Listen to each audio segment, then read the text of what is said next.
Afternoon. Good afternoon. हाँ, good afternoon. Good afternoon miss. Good evening. Good evening.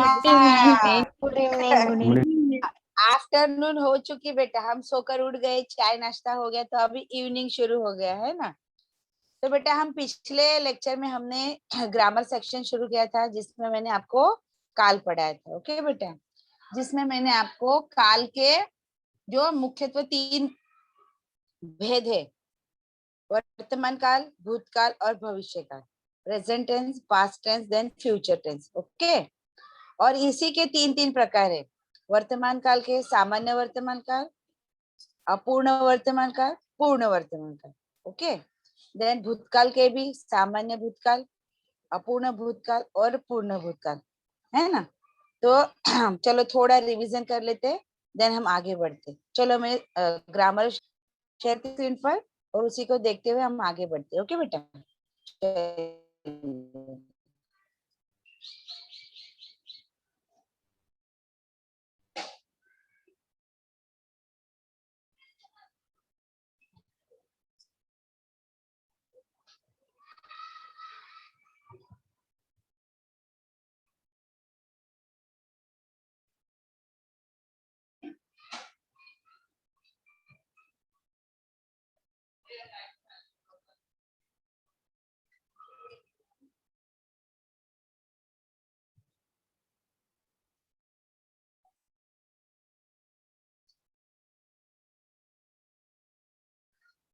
दिख रहा है बच्चों? Yes ma'am. यस दिख रहा है ना? यस। ओके बेटा, ओके। हाँ, तो देखिए कल मैंने शुरू कर दिया था काल के भेद मैंने बता दिए थे। मुख्यतः 3 भेद है, उसके 3 भेद क्या है वो भी बता दिए।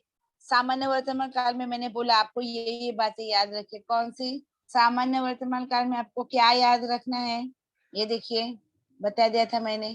ता है, अगर क्रिया के अंत में यानी वाक्य के अंत में अगर ता है, ती है और ते है, अगर ऐसे रूप आते हैं तो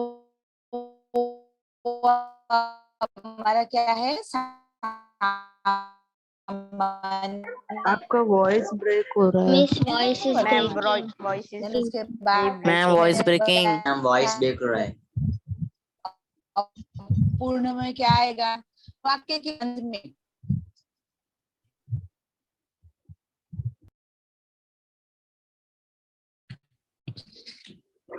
जो से बोल रहे तो आप लोगों का भी वॉइस ब्रेक है। वॉइस ब्रेक हेलो हो बेटा, रहा है अभी आ आपका। रहा है? अभी भी हो रहा है? नहीं थोड़ी देर पहले ब्रेक हो रहा था, अभी ठीक है। यस मिस, अभी आ रहा। ओके बेटा, ओके। तो हाँ, तो फिर मैंने बताया था नेक्स्ट अपूर्ण वर्तमान काल में क्या आएगा? क्रिया के अंत में यानी वाक्य के अंत में रहा है, रही है, रहे है, अगर ऐसे रूप आते हैं तो वो हमारा अपूर्ण वर्तमान काल है। देन उसके बाद मैंने आपको बताया था पूर्ण वर्तमान काल। पूर्ण वर्तमान काल क्रिया के अंत में आया है, आई है, आए है, अगर ऐसा आता है तो वो क्या है? हमारा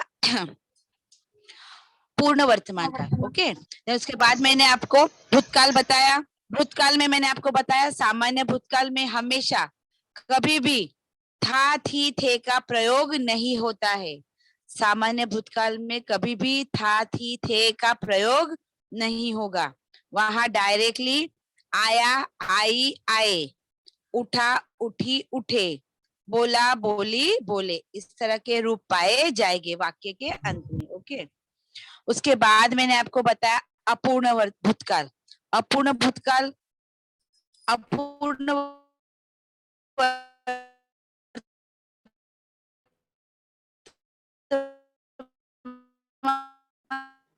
ma'am your voice is miss breaking. Voice is ma'am breaking. Voice break हो मैम रहा वॉइस इज ब्रेकिंग।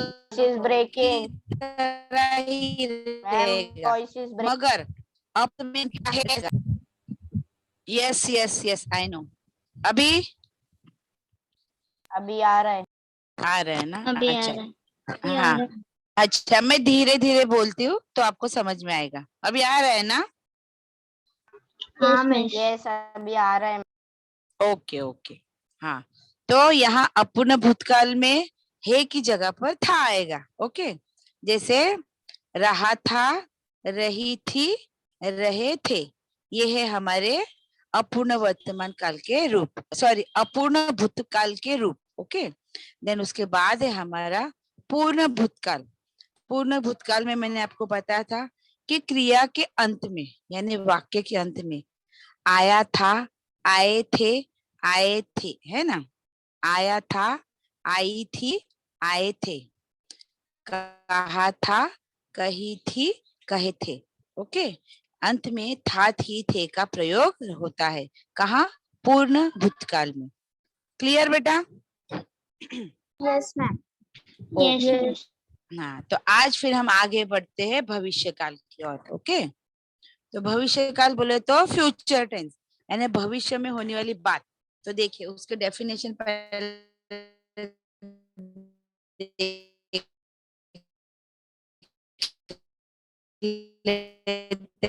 बेटा, 1 मिनट। हाँ चलिए देखिए भविष्य काल। भविष्य काल में क्या है बेटा? देखिए भविष्य काल में किसी भी कार्य के प्रारंभ यानी शुरुआत, स्टार्ट होने की संभावना होती है। जैसे आप बोलते हैं ना कि आपको अभी तो पता नहीं, पर आप बोलोगे शायद 10वीं की एग्जाम मार्च में होगी, यानी हम एक संभावना व्यक्त करते हैं।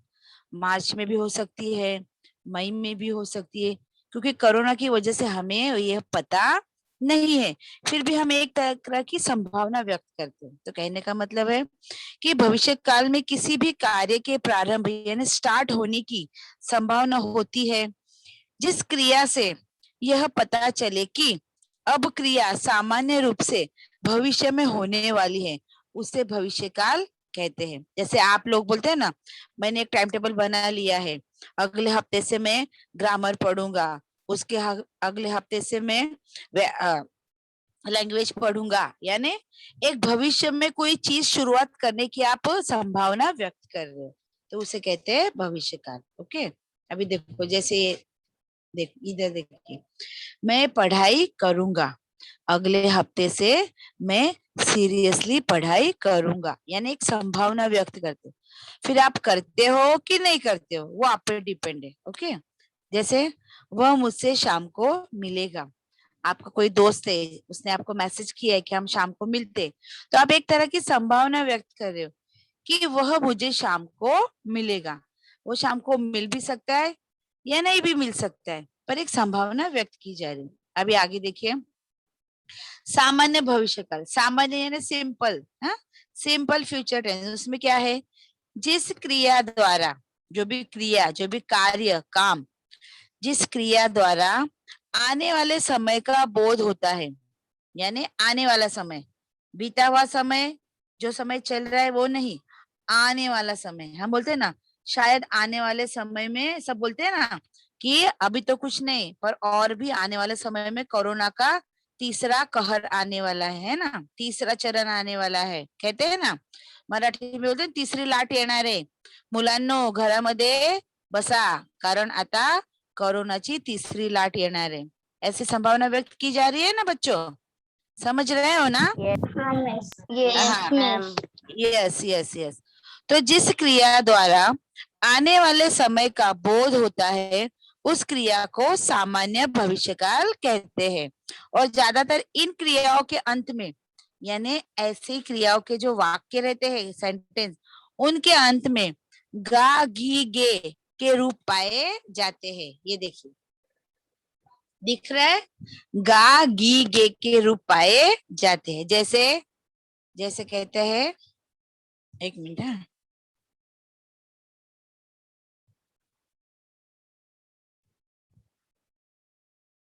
हाँ ये देखिए, जैसे आएगा, आएगी, आएगे, बोलेगा, बोलेगी, बोलेगे, कहे कहेगा, कहेगी, कहेगे, है ना, इस तरह के रूप। यानी शॉर्ट में आपको सामान्य भविष्य काल में एक ही बात दिमाग में रखनी है कि क्रिया के अंत में जो भी शब्द रहेगा, उस शब्द से गा गी गे शब्द जुड़े रहेंगे। अगर ऐसा दिखता है तो वो हमारा सामान्य भविष्य काल कहलाया जाएगा। ओके, देखो यहाँ मैंने उदाहरण दिया है, भाई फिल्म देखकर आएगा, भाई फिल्म देखकर आएगा, यानी एक संभावना व्यक्त की जा रही है। दादाजी अस्पताल से घर लौटेंगे, है ना, दादी जी या दादाजी कोई भी चले। बच्चे शोर मचाएंगे, बच्चे शोर मचाएंगे। देखो वाक्य के अंत में गा गी गे दिख रहा है, इससे आपको ज्ञात हो जाना चाहिए कि यह हमारा सामान्य भविष्य काल का सेंटेंस है। देन उसके बाद है हमारा अपूर्ण भविष्य काल। अपूर्ण भविष्य काल बोले तो इनकम्प्लीट, है ना। पहले जब हम स्टडी करते थे तब केवल हमें सामान्य भविष्य काल ही पढ़ने को था, अपूर्ण और पूर्ण नहीं था। पर आप लोगों के सिलेबस में ये वापस ये दोनों ऐड कर दिए गए हैं, तो वो हमें पढ़ना जरूरी है। तो देखिए आगे आगे है हमारा अपूर्ण भविष्य काल। चलिए उसकी डेफिनेशन देखते हैं। जिस क्रिया द्वारा आने वाले समय में कार्य के अपूर्ण होने का बोध हो, कार्य के अपूर्ण होने का बोध हो, उसे अपूर्ण भविष्य काल कहते हैं। जिस क्रिया द्वारा आने वाले समय में कार्य के अपूर्ण होने का बोध हो, उसे उसे क्या कहते हैं? भविष्य काल। ओके, अपूर्ण भविष्य काल।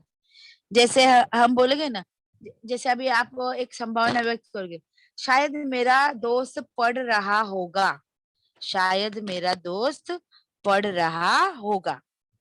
पढ़ रहा होगा यानी उसकी पढ़ाई करने की क्रिया अभी पूरी हुई नहीं है, अपूर्ण है। पर वो कैसी है? भविष्य काल में है ना, अपूर्ण भविष्य काल।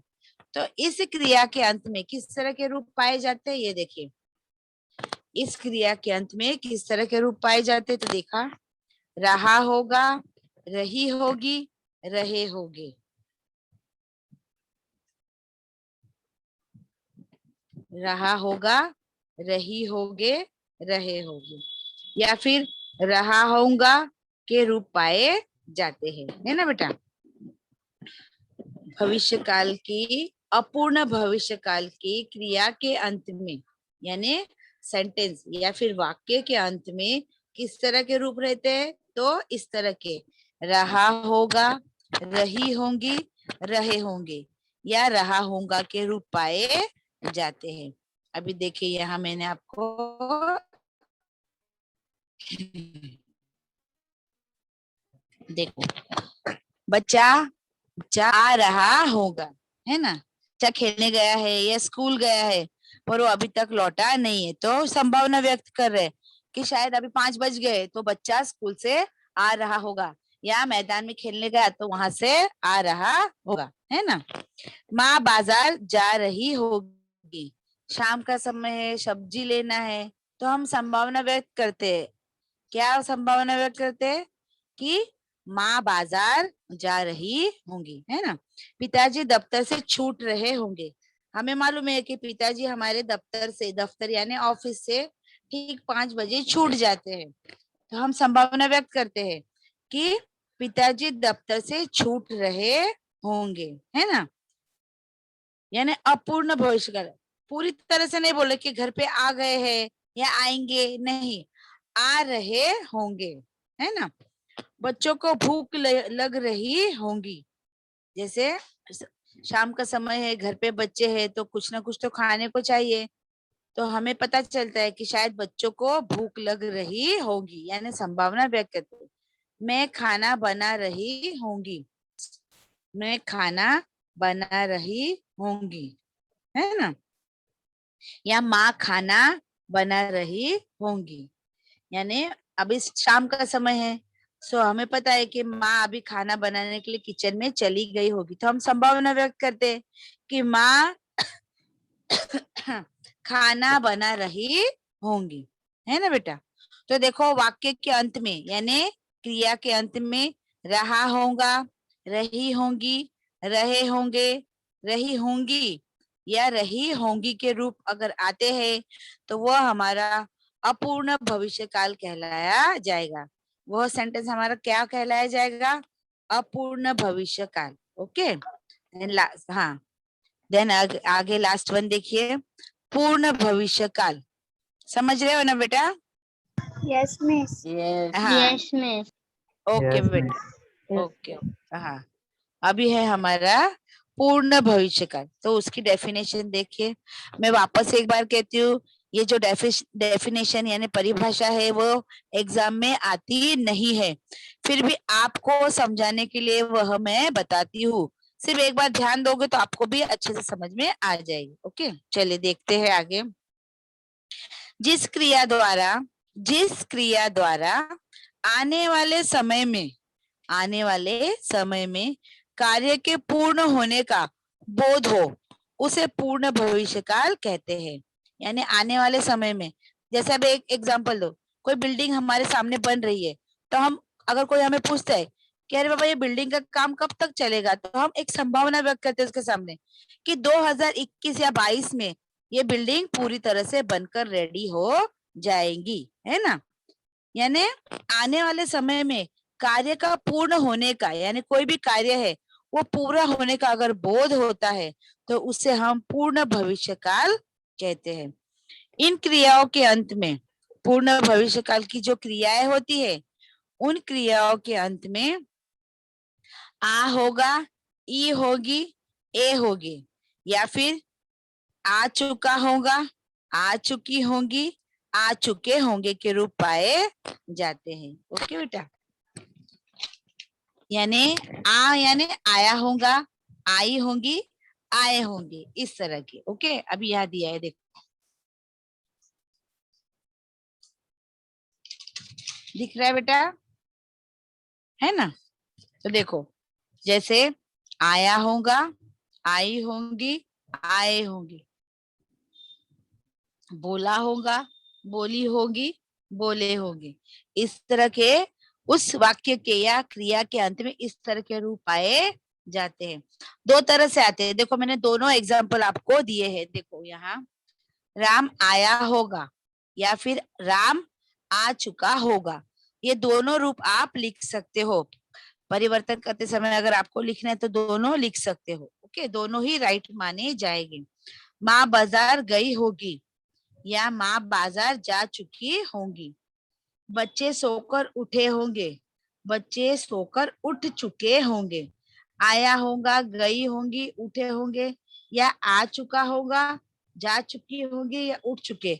ये दोनों रूप आपको पूर्ण भविष्य काल ही कहलाए जाते हैं। तो आप दोनों भी लिखोगे तो भी राइट माने जाएंगे। केवल आपको क्रिया के अंत में किस तरह के रूप आते हैं उस पर ध्यान देना है, उससे आप आसानी से यह किस काल का वाक्य है उसे आसानी से पहचान सकोगे। ओके बेटा, देखो राम आया होगा, राम आ चुका होगा, ये दोनों चलेंगे।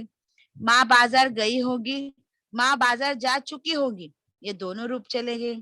बच्चे सोकर उठे होंगे या बच्चे सोकर उठ चुके होंगे, ये दोनों रूप आप लिख सकते हो। ये दोनों क्या है, हमारा पूर्ण भविष्य काल कहलाया जाता है। समझा बेटा अभी इतना? Yes, miss. Yes. Okay okay, तो आपको केवल भविष्य काल में बस 2-3 बातें याद रखनी है। ओके, सिंपल सा भविष्य काल में आपको क्या याद रखना है? सामान्य भविष्य काल में आपको गा, गी, गे के रूप याद रखने हैं। वाक्य के अंत में या क्रिया के अंत में गा, गी के रूप अगर आते हैं तो वो हमारा सामान्य भविष्य काल है। ओके, देन उसके बाद अपूर्ण भविष्य काल में रहा होगा, रही होंगी, रहे होंगे, ये अगर क्रिया के अंत के ये रूप अगर याद रखते हो तो आप आसानी से पहचान सकते हो कि ये हमारा अपूर्ण भविष्य काल है। ओके, देन उसके बाद लास्ट में आपको याद रखना है आया होगा, आई होंगी, आए होंगे, या फिर आ चुका होगा, आ चुकी होंगी, आ चुके होंगे। अगर इस तरह के रूप आप ध्यान में रखते हो तो आप आसानी से इन कालों को पहचान सकते हो। ओके बेटा, समझ में आया इतना? Yes, ma'am. Yes. हाँ Yes. हाँ, अभी काल क्लियर है आपका? टेंस में कोई प्रॉब्लम, कुछ समझ में नहीं, ऐसा कुछ है? कोई प्रश्न है किसी को? No, ma'am. No, miss. No, miss. नहीं है ना? हाँ, नहीं है ना बेटा? समझ में आ गया है ना सब? हाँ ma'am. Yes, miss. Yes, miss. Okay okay, तो फिर आज हम आगे बढ़ते हैं। आज मैं आपको फिर ग्रामर का दूसरा टॉपिक शुरू करती हूँ, वाक्य के प्रकार। ओके, अभी मैं स्क्रीन पे शेयर करती हूँ। हाँ बेटा,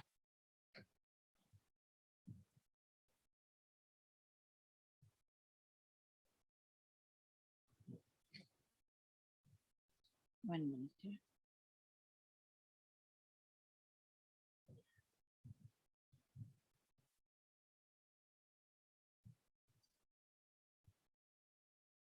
हाँ, दिखा बेटा?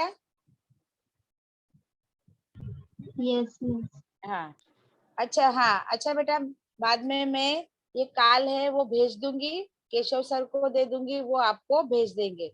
देन काल परिवर्तन कीजिए, और काल पहचाने के कुछ सेंटेंस है वो भी भेज दूंगी, जिससे आपकी अच्छे से प्रैक्टिस हो जाएंगी। ओके, काल में किसी को कोई दिक्कत है, कोई प्रॉब्लम है? सबको समझ में आ गया? हाँ Yes. Miss. Yes, miss. Okay okay, अगर आपको समझ में नहीं आता, आप 10 बार पूछे, मैं आपको 10 बार बताने के लिए रेडी हूँ। ओके बेटा, क्लियर है ना? काल टेंस क्लियर है? हाँ मैम। Yes, miss. ओके, तो चलिए अभी हम ग्रामर का नेक्स्ट टॉपिक, दूसरे टॉपिक की ओर बढ़ते हैं। दूसरा टॉपिक है हमारा वाक्य के प्रकार, यानी वाक्य के भेद। ये भी आपको 2 मार्क्स, 2 अंकों के लिए पूछा जाता है। एक अंक आता है, जैसे वाक्य के, ऐसे देखा जाए तो वाक्य के 3 प्रकार है, उधेय, उद्देश्य और विधेय, जो आप 7th स्टैंडर्ड वगैरह में पढ़ चुके हो, जिसे आप सब्जेक्टिव और ऐसा कुछ कहते हो, है ना? क्या कहते हो? Subject and predicate. Subject and predicate. Yes, very good very good. हाँ, जो भी है वाक्य का पहला जो भी है शब्द वो उद्देश्य रहता है, देन उसके पीछे का पूरा जो सेंटेंस रहता है वो हमारा विधेय रहता है ना?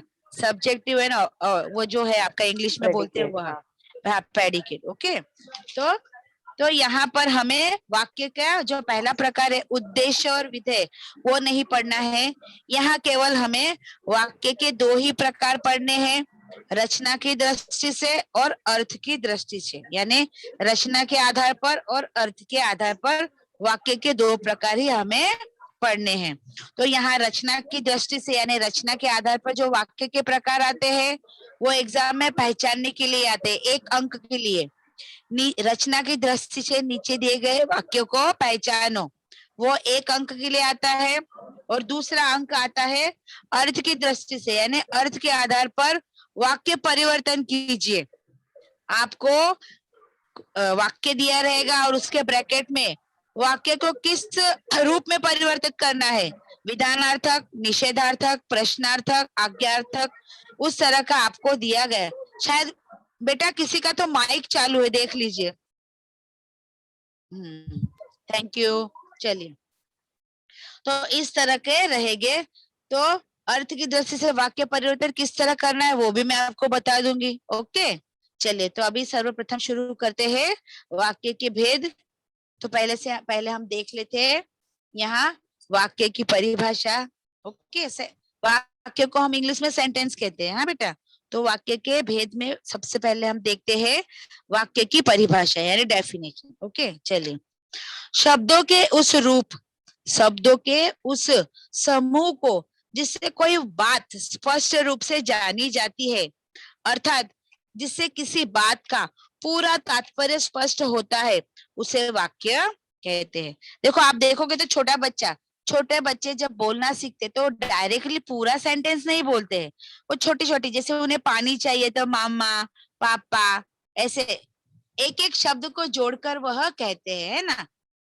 सबसे आप देखोगे बहुत छोटे बच्चे जब बोलना सीखते तो डायरेक्टली शब्द भी नहीं बोलते, पापा, ताता, मामा, काका, इस तरह के शब्द बाद में जोड़ जोड़ के एक पूरा शब्द बनाते हैं, पापा, पानी, इस तरह का।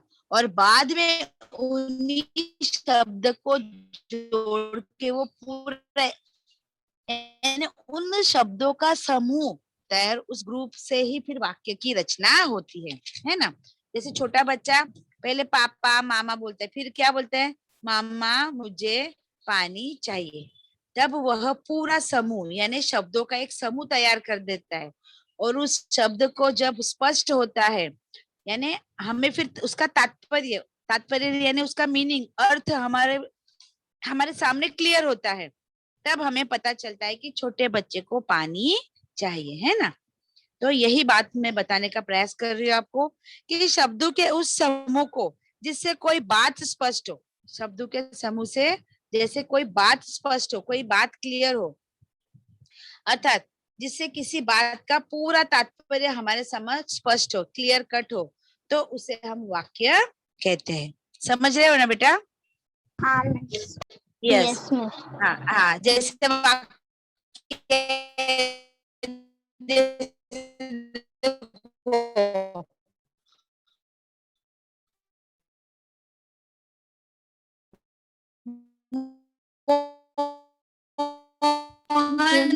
Miss voice Voice is break हो breaking. रहा है विद्यालय miss. जाता है, voice is breaking. इस बात का मोहन का, हाँ हाँ 1 मिनट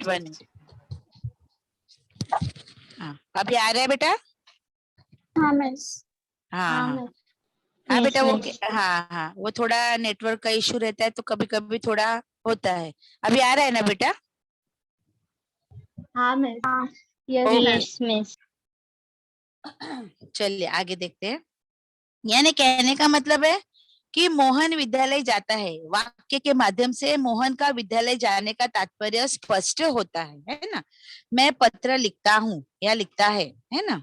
वैसे चलिए अभी मेन देखते हैं हम वाक्य के प्रकार। ओके, अभी आपको सिर्फ दिमाग में रखने के लिए एक ट्रिक बताती हूँ। जैसे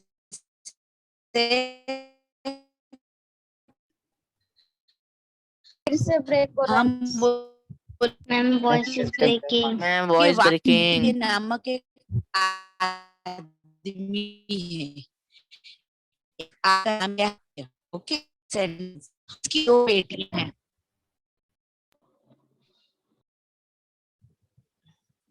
हाँ हाँ, हेलो हाँ मिस। हेलो, आपका वॉइस ब्रेक हो रहा आया था. आवाज? हाँ मिस। हाँ. Yes, miss.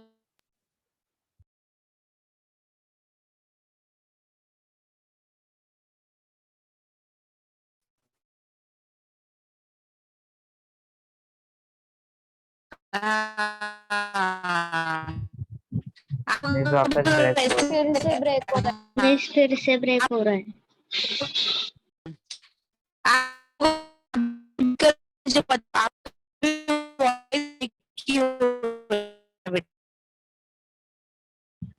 नहीं सब भी Voice break हो रहा है. वॉइस ब्रेक हो रहा है। Voice break हो रहा है. समझ नहीं आ रहा।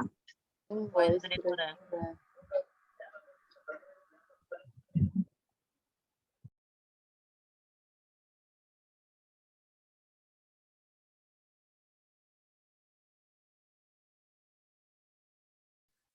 अभी आवाज आ रहा है बेटा?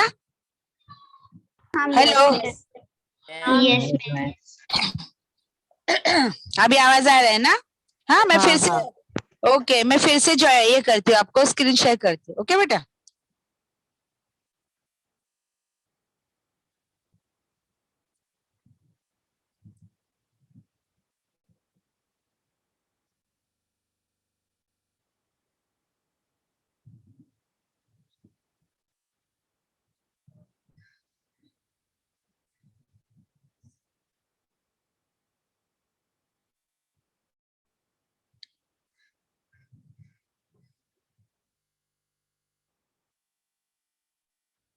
दिखा भी बेटा?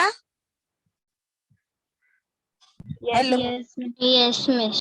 हाँ वो बेटा थोड़ा नेटवर्क इशू होता है तो फिर प्रॉब्लम होता है। अभी दिख रहा है ना?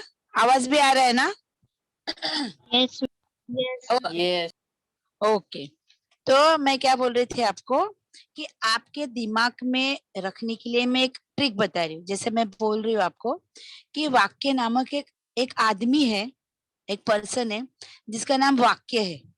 एक आपके दिमाग में रखने के लिए वाक्य है और उसकी 2 बेटियां हैं। उसकी 2 बेटियां है, एक बेटी का नाम रचना है, एक बेटी का नाम अर्चना है। वाक्य नामक एक आदमी है, उसकी 2 बेटियां हैं, एक बेटी का नाम है रचना, एक बेटी का नाम है अर्चना। ओके, अभी ये दोनों बेटियों को भी बच्चे हैं। रचना को 3 बच्चे हैं और अर्चना को 6 बच्चे हैं। रचना के 3 बच्चे हैं और अर्चना के 6, तो रचना के 3 को डबल कर दो तो अर्चना के 6 बच्चे हो गए। समझ रहे हो क्या कहना चाह रही हूँ? हाँ मिस। हाँ, ये केवल Yes, आपको, हाँ Yes. ये केवल आपके दिमाग में एक याद रखने के लिए। वाक्य के 2 बेटियां हैं, रचना अर्चना, यानी रचना और यानी रचना के आधार पर और अर्थ के आधार पर रचना के आधार पर और अर्थ के आधार पर, है ना। तो देखो, रचना के आधार पर 3 प्रकार है। कौन कौन से है? साधारण वाक्य यानी सरल वाक्य, संयुक्त वाक्य, मिश्र वाक्य। हुए 3 बच्चे, रचना के 3 बच्चे हुए। हाँ मिस। हाँ, फिर उसके बाद अर्थ की दृष्टि से यानी अर्चना, तो अर्चना के 6 बच्चे हैं। बराबर। तो पहला कौन सा है? विधानार्थक वाक्य, निषेधार्थक वाक्य, प्रश्नार्थक वाक्य, आज्ञार्थक वाक्य, विस्मयादि बोधक वाक्य, और लास्ट वन है संदेहार्थक या संदेह सूचक या संदेहवाचक भी कहते हैं, या उसे संभावनात्मक भी कहते हैं। ओके, समझ में आया अभी अर्थ की दृष्टि से 6 प्रकार? यस। yes, miss.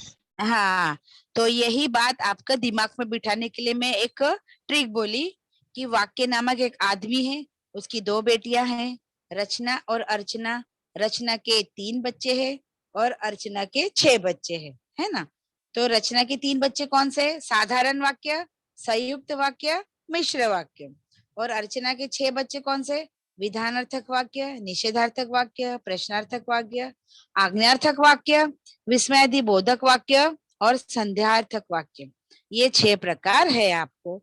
तो यहाँ पर रचना की दृष्टि से जो प्रकार है वो केवल आपको पहचानने के लिए आते हैं।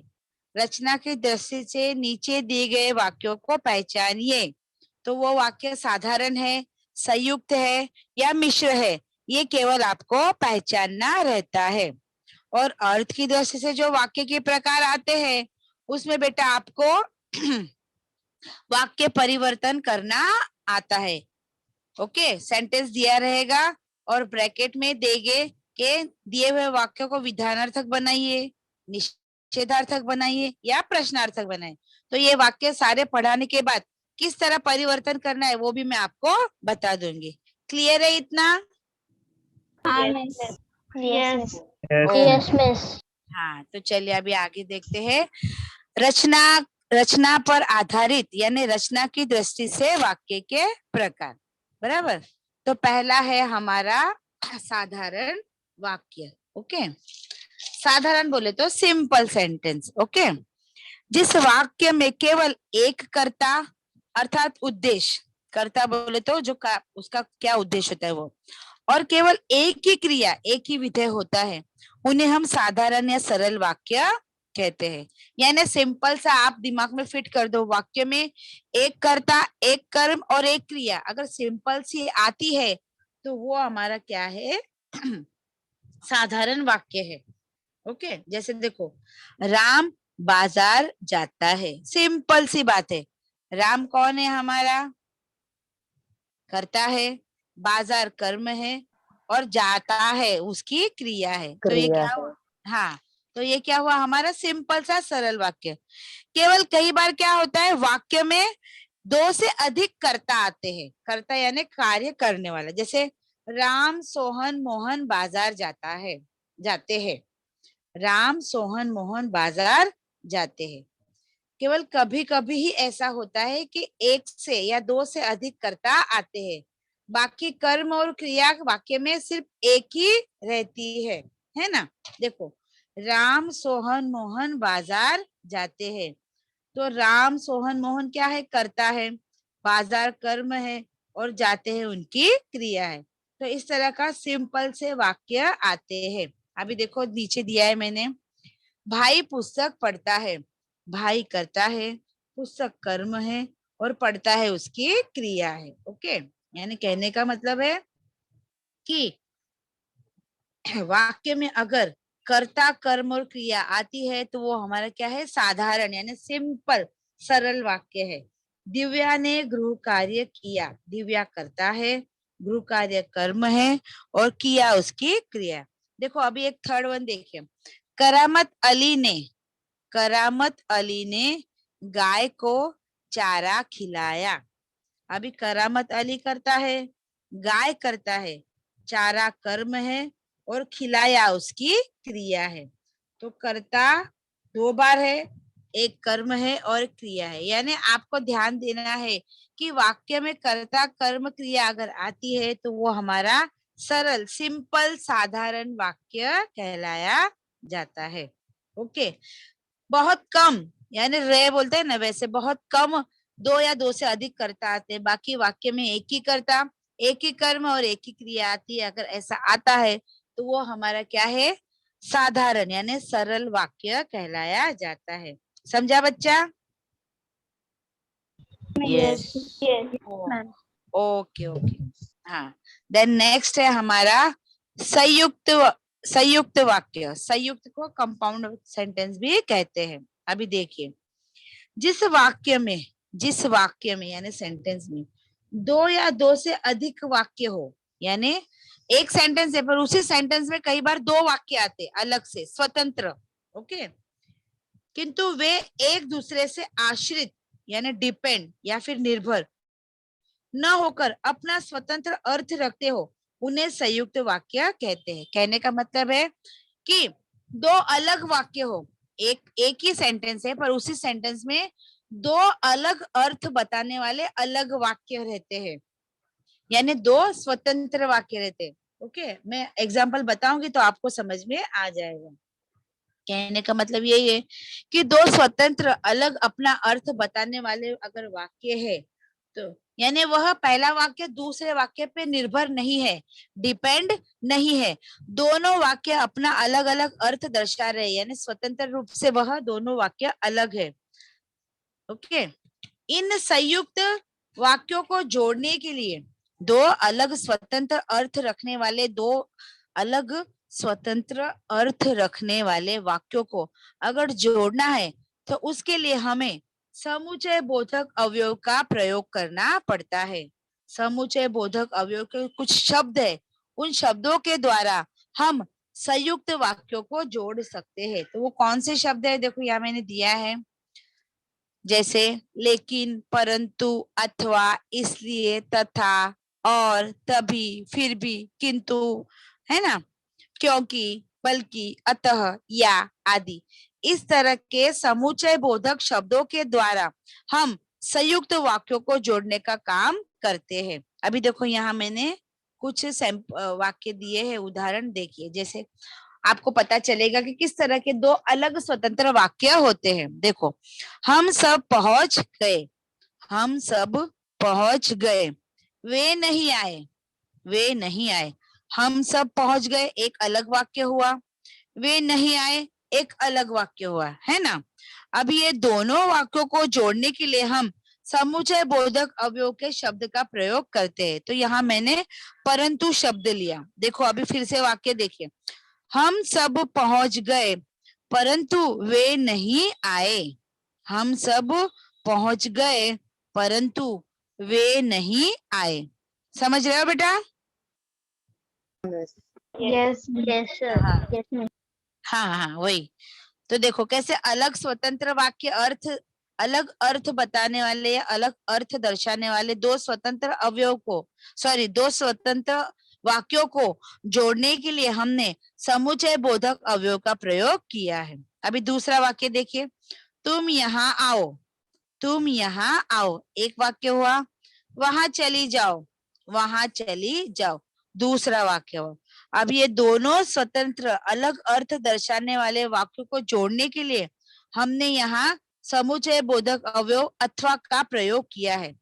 तुम यहाँ आओ अथवा वहां चली जाओ, तुम यहाँ आओ अथवा वहां चली जाओ, इस तरह का वाक्य हमने बना लिया है। अभी देखिए, मोहन पढ़ रहा था, मोहन पढ़ रहा था, तभी रवि चला गया, तभी रवि चला गया। देखो यहाँ मोहन पढ़ रहा था, एक वाक्य हुआ, रवि चला गया, दूसरा वाक्य हुआ। अभी दोनों स्वतंत्र वाक्यों को जोड़ने के लिए यहाँ हमने समुच्चय बोधक अवयव तभी का प्रयोग किया है। मोहन पढ़ रहा था तभी रवि चला गया। समझा बच्चा?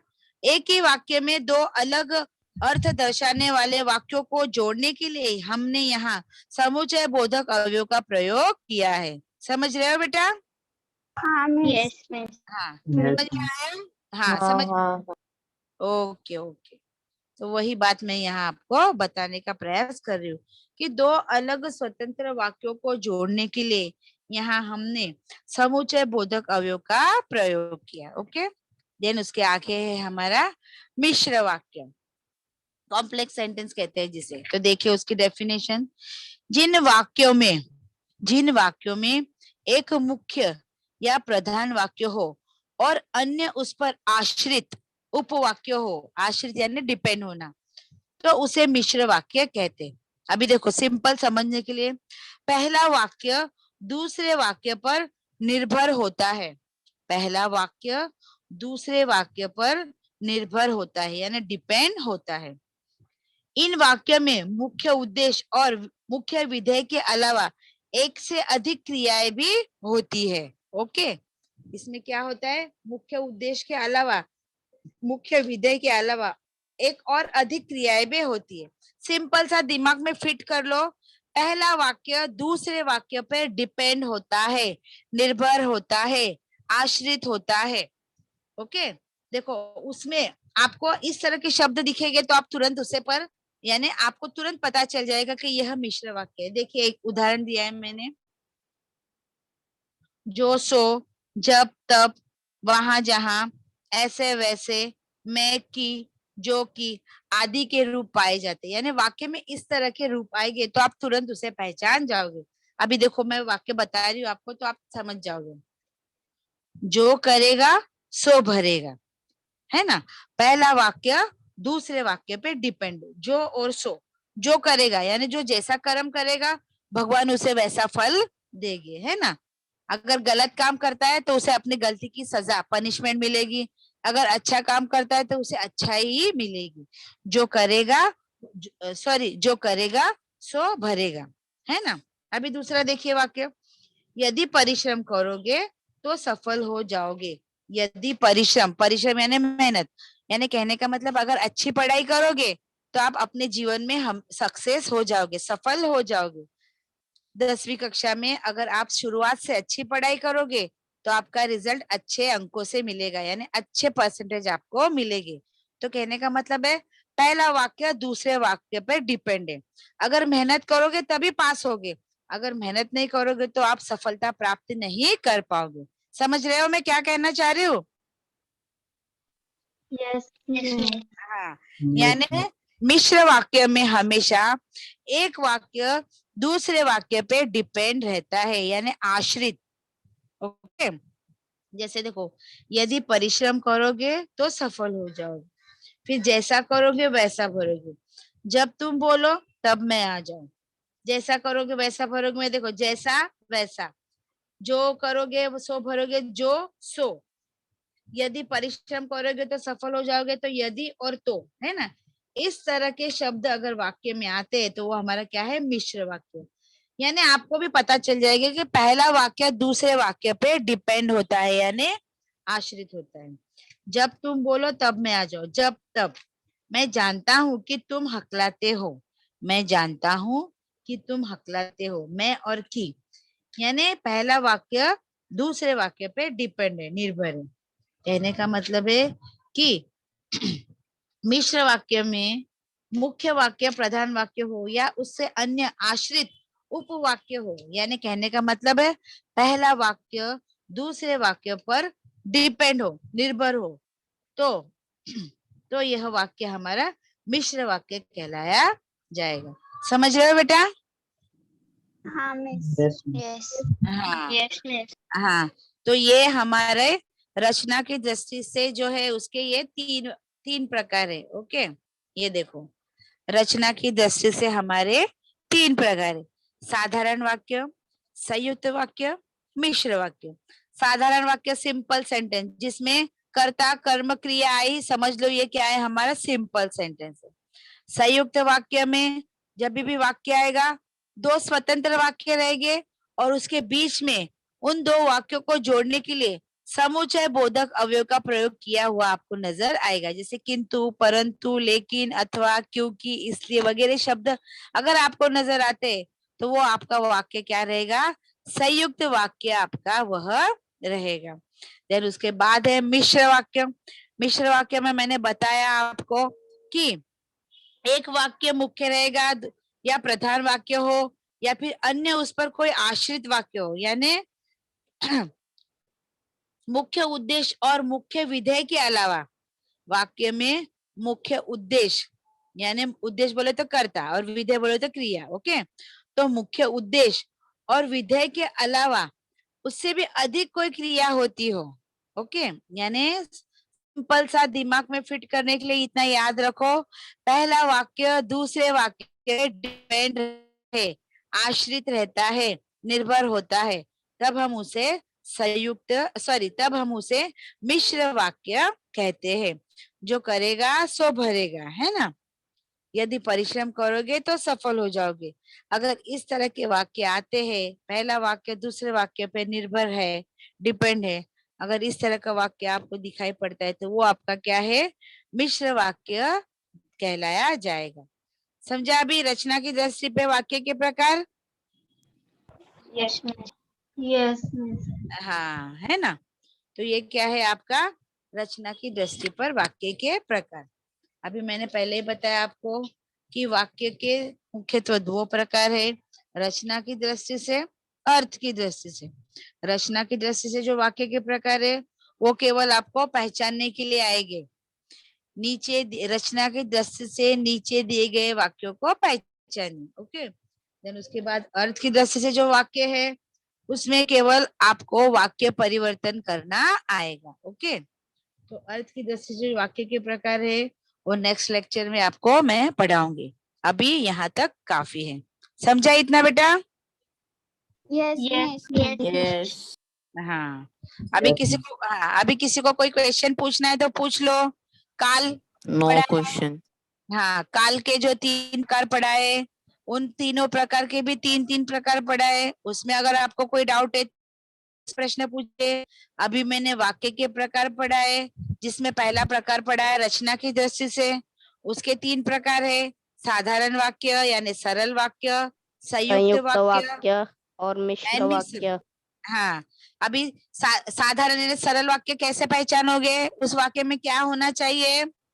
कर्ता कर्म एक कर्ता कर्म क्रिया। Very good, very good. सिर्फ कभी कभार ऐसा हो सकता है कि एक से अधिक कर्ता आ सकते हैं, बाकी सिंपल सा एक कर्ता, एक कर्म और एक ही क्रिया आती है। देन संयुक्त वाक्य कैसे पहचानोगे? उसमें क्या रहेगा? निर्भर रहता है वही।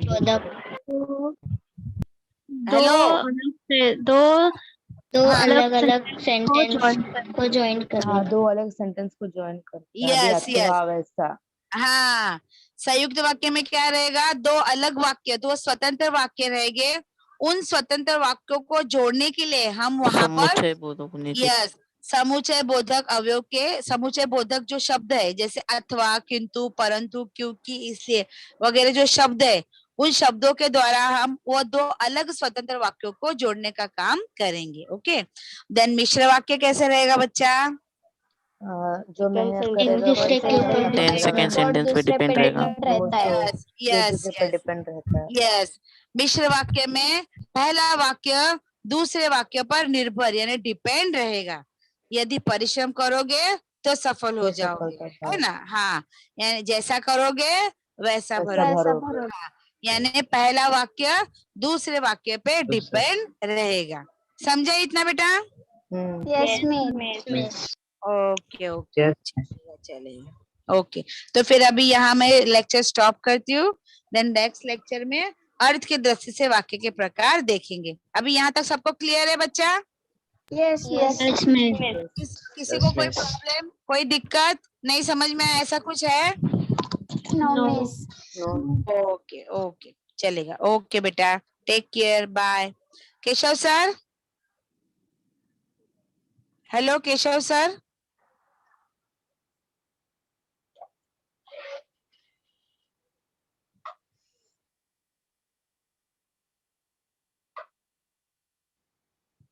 हेलो,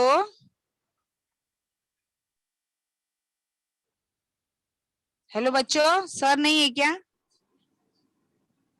सर है क्या? हाँ, Keshav sir, hello Keshav sir,